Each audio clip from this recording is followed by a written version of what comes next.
Jérémie, chapitre 41. Au 7e mois, Ismaël, fils de Néthania, fils d'Élishama, de la race royale, vint avec des grands du roi et 10 hommes auprès de Guédalia, fils d'Achikam, à Mitzpa. Là, ils mangèrent ensemble à Mitzpa. Alors Ismaël, fils de Néthania, se leva avec les 10 hommes dont il était accompagné, et ils frappèrent avec l'épée Guédalia, fils d'Achikam, fils de Shaphan. Il fit ainsi mourir celui que le roi de Babylone avait établi gouverneur du pays. Ismaël tua encore tous les Juifs qui étaient auprès de Guédalia à Mitzpa, et les Chaldéens qui se trouvaient là, les gens de guerre. Le second jour après l'assassinat de Guédalia, tandis que personne n'en savait rien, il arriva de Sichem, de Silo et de Samarie, 80 hommes, qui avaient la barbe rasée et les vêtements déchirés, et qui s'étaient fait des incisions. Ils portaient des offrandes et de l'encens pour les présenter à la maison de l'Éternel. Ismaël, fils de Néthania, sortit de Mitzpa au devant d'eux. Il marchait en pleurant. Lorsqu'il les rencontra, il leur dit : « Venez vers Guédalia, fils d'Achikam. » Et quand ils furent au milieu de la ville, Ismaël, fils de Néthania, les égorgea et les jeta dans la citerne avec l'aide des gens qui l'accompagnaient. Mais il se trouva parmi eux 10 hommes, qui dirent à Ismaël : « Ne nous fais pas mourir, car nous avons des provisions cachées dans les champs, du froment, de l'orge, de l'huile et du miel. » Alors il les épargna, et ne les fit pas mourir avec leurs frères.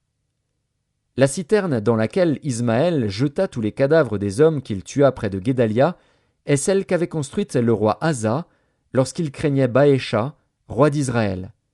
C'est cette citerne qu'Ismaël, fils de Néthania, remplit de cadavres. Ismaël fit prisonnier tous ceux qui restaient à Mitzpa, les filles du roi et tous ceux du peuple qui y demeuraient, et que Nebuzaradan, chef des gardes, avait confiés à Guédalia, fils d'Achikam. Ismaël, fils de Néthania, les emmena captifs, et partit pour passer chez les Ammonites.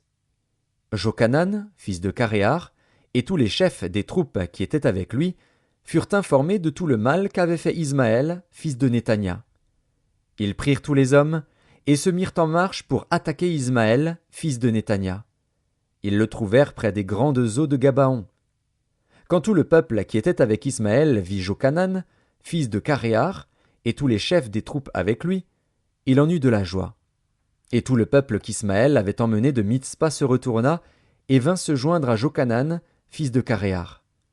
Mais Ismaël, fils de Néthania, se sauva avec 8 hommes devant Jochanan, et alla chez les Ammonites.